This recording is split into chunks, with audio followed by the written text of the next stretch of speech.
2 yıllık bu süreç içerisinde atılan adımların tarihi önemde olduğunu belirtmek lazım.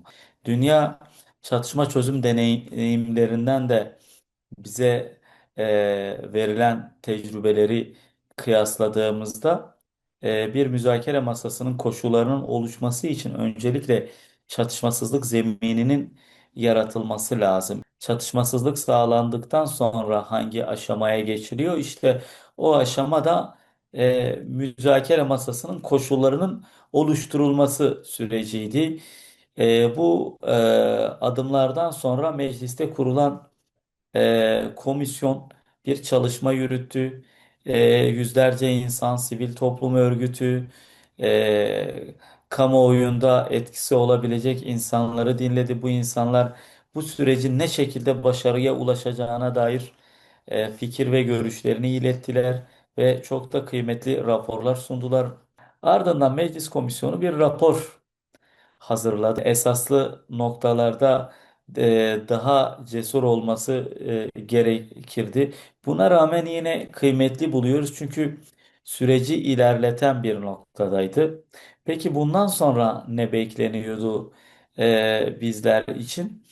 Temel beklenti Şubat 2026 tarihinden bu yana, yani meclisteki komisyonun raporunu açıklamasından bu yana temel beklenti geçiş yasalarıydı. Devletin artık bu süreci resmen hukuken tanıması gerekirdi. Ama o günden bugüne işte Ramazan bayramı geçsin, Kurban bayramı geçsin, NATO zirvesi geçsin, adım atacağız, attık, atıyoruz gibi söylemler. Bu da bize şunu gösteriyor: siyasal iktidarın bu meseleye yaklaşımı bir siyasi manevra ya da siyasi hamle olarak görülüyor. Bu süreç Türkiye'de iç barışı sağlamaya, iç birliği sağlamaya yönelik bir süreç olarak tanımlanıyorsa, bir siyasi partinin ya da bir iktidarın, ana muhalefetin siyasi projelerine angaje edilecek, siyasi projelerine heba edilecek bir denklem içerisinde değerlendirilmemesi gerekir. Geçmişteki pratiklerimiz var. Geçmişteki pratiklerimiz bizi şuraya götürüyor. Hukuken korunulmasız olan bir süreç, siyasal iktidarların her zaman e, amaçlarının farklılaşmasıyla birlikte gündemden kaldırılabiliyor. İşte 2013 sürecindeki Dolmabahçe mutabakatı 2015 yılında açıklandı. Açıklandıktan bir 15-20 gün boyunca dönemin başbakanı Erdoğan sessiz kaldı. Sonra bir açıklama yapıp ben bu mutabakatı doğru bulmuyorum, tanımıyorum, ben kabul etmiyorum deyip rafa kaldırabildi. Ama müzakere masasının yasasını oluşturursanız, tarafların rol ve misyonunu belirlerseniz, sorumluluklarını tanımlarsanız, bu müzakere masasındaki her taraf bu yasal zorunluluğa uygun bir şekilde hareket etmeli. Öncelikli olarak ana muhataplarından birinin müzakere masasında eşit koşullarda bulunması gerekir. Nedir bu eşit koşullar? Özgür bir iradeye, özgür bir ortama sahip olması gerekir. Bu da öncelikli olarak onun özgürlüğüyle sağlanır. Özgür olmayan bir insanla yapacağınız müzakere amacına hasıl olurken ciddi zorluklar yaşar. Öncelikli olarak eşit ve iki tarafın iradesine dayalı bir süreç diyorsak, e, diğer tarafın özgür koşulları sağlanabilmeli, özgürlüğü sağlanabilmeli. Kendini fesheden, silahları bırakan ve ülke dışına çıkan PKK'li militanlarla ilgili bir geçiş yasası düzenlemesi yapılması lazım. Yani entegrasyon yasalarının getirilmesi lazım. Yani örgüt militanlarının şu anda herhangi bir konumu ve pozisyonu yok. Kendini fesheden bir örgütün üyesi olarak yasal düzenlemeyi bekliyorlar. Yasal düzenleme de onların demokratik topluma, demokratik siyasete, topluma entegresiyle olur, dahiliyetiyle olur. Ama şöyle düşünün, ülkenin şu anki durumu şu. Mizahi açıdan stand-up yapan bir komedyen tutuklanabiliyor. Etkin pişmanlıktan yararlanan kişi, insanlar halen PKK üyeliğinden tutuklanabiliyor. Nevroz etkinliklerinde poster açan insanlar tutuklanabiliyor. Herhangi bir fikir beyan eden ya da NATO'yu protesto etme niyetiyle sosyal medyada açıklama yapan insanlar tutuklanabiliyor. Bunlar sade, makul vatandaşın hukuk güvenliğinin olmadığı bir durum tespitidir. Yani bizim ülkemizde sade vatandaşın hukuk güvenliği yokken devletin tanımlamasıyla kriminal görünen bir örgüt üyesi olarak görülen ve yakalandığında hakkında 5 ile 15 yıl minimum hapis cezası öngörülen bir kişinin bu sade vatandaşın hukuk güvenliği olmadığı bir ortama gelmesi hayatın olağan akışına, eşyanın tabiatına aykırı. Bildiğiniz üzere daha önce çağrı yapılarak dağdan ve Avrupa'dan belli sayıda insanlar gelmişti. Onların akıbetine bir bakalım, unutmadık bunları. Tekrar sürgüne gitmek zorunda kalanlar oldu. Hapishaneye e, düşüp hapishanede uzun yıllar hapis yatmak zorunda kalanlar oldu. Hapishanede hayatını kaybedenler oldu hasta tutsak olarak. Tekrar bu hafızayı yaşamamak gerekir. Önümüze dersler alıp bunun tekrar yaşanmaması için buna uygun yasal değişikliklerin yapılması gerekir. Bu süreçte bile onlarca insanın cenazesini hapishaneden aldık. Bu toplumun sürece duyduğu güven açısından ciddi kaygılar taşımasına neden oluyor. Bu kaygıların giderilmesi için bu yasal düzenlemelerin elzem bir şekilde atılması gerekiyor. Bu koşullar sağlandıktan sonra artık müzakere masasının görevi bitti diyemeyiz. Müzakere masasının görevi artık bu ülkede Kürtlerin yasal ve anayasal haklarının tanınması, dil sorunu, yerel yönetimler, özellik tartışmalarının müzakere masasında tartışılmasına vesile olmalı. 52 yıldır süren çatışma sürecinin bitirilmesini anlamlı kılacak çerçevede olmalı ve 100 yıllık Kürt sorununun e, varlığını, gerçekliğini görecek ağırlıkta olmalı. Bu kök yasanın, çerçeve yasanın asıl şunu içermeli: barışın iki tarafla ancak yapılabileceğini görmek gerekir. Tek taraflı bir barış olmaz. İki tarafın yürüteceği barışın e, yürütülmesine e, dair bir ağırlık taşımalı. Yani tek tarafın ben bunu getirdim, siz de mecbursunuz bunu kabul etmeye şeklinde bir içerikte olmamalı. Bazı duyumlar aldık. Umarım doğru değildir. İşte basına yansıyan işte etkin pişmanlık ve benzeri çerçevede olacağına dair. Zaten etkin pişmanlık Türk Ceza Yasası'nda var olan bir düzenleme. Bizim burada bahsettiğimiz şey bir barışın sağlanması.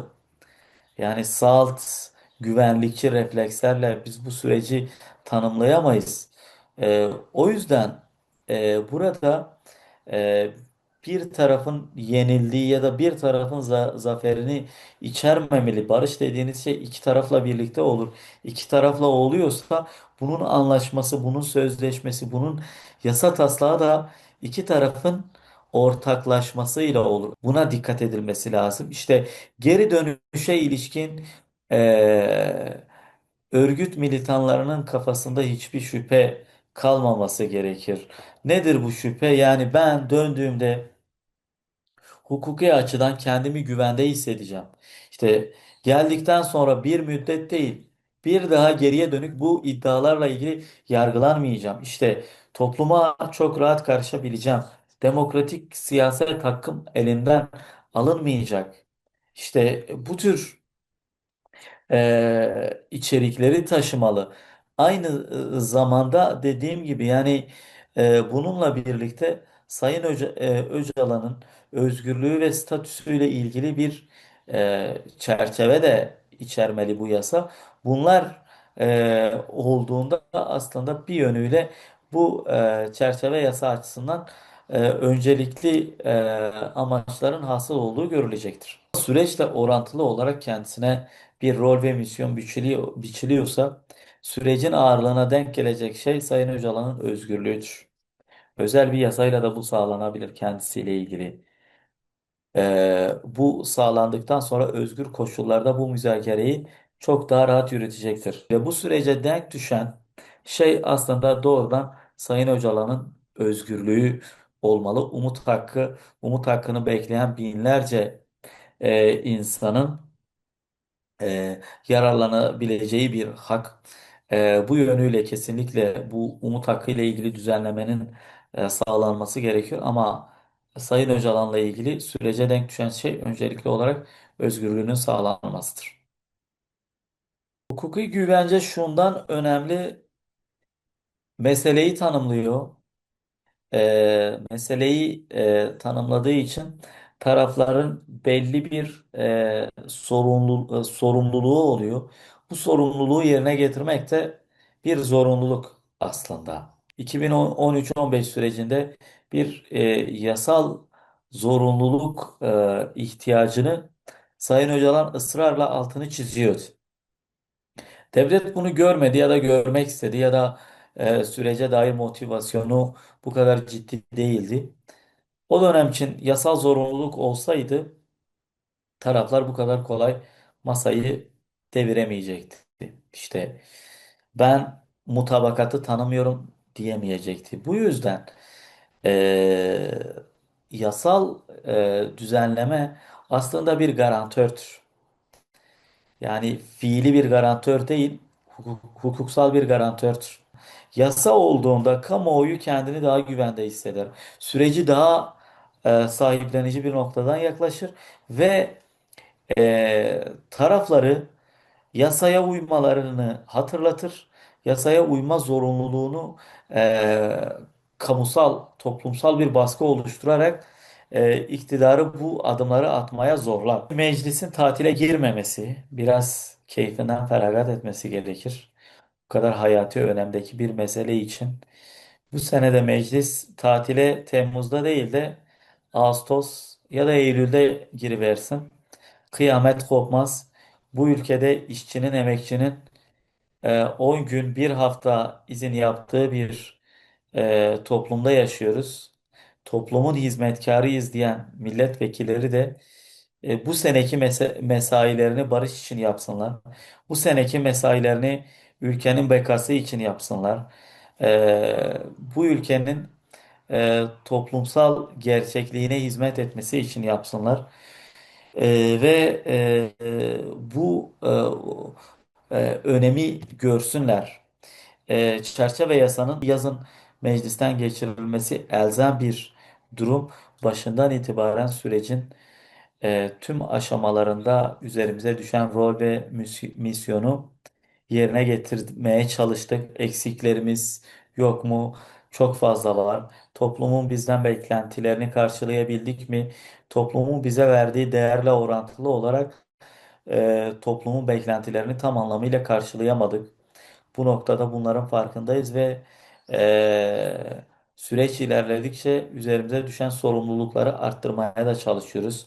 Bildiğiniz üzere geçen hafta Ahmet'te Demokratik Kürt Hukukçular Konferansı'nı gerçekleştirdik ve bu konferansta hukuk kurumlarını, hak örgütlerini, bölge barolarıyla birlikte bir çalışma yürüttük ve bu çalışmanın sonucunda topluma bir söz verdik. E, Kürt hukukçular olarak bu saatten sonra daha kolektif, daha birlikte bir çalışma içerisine girmemiz gerekiyor. Her birimiz kendi penceremizden ayrı ayrı çalışmalar yürütüyoruz ama temel sorunlarda daha fazla ortaklaşma, daha bir yekpare çalışma yürütmek noktasında toplumumuza bir söz verdik.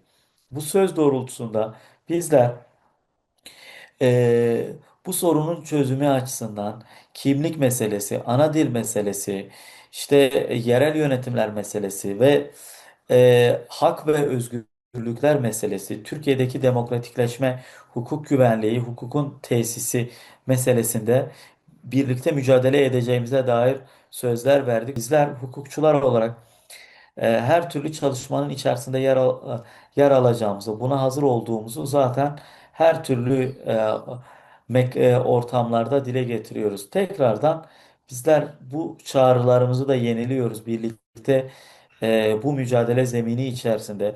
Bu meselenin çözümü için her türlü katkıyı sunmaya da hazırız. Bununla ilgili çalışmalarımız sadece bizler ÖHED olarak değil, Kürt hukukçular, Türkiye'deki demokrat e, hukukçular, hukuka bağlı hukukçularla birlikte bu demokratik zemindeki hukuk mücadelemizin devam edeceğini belirtebilirim.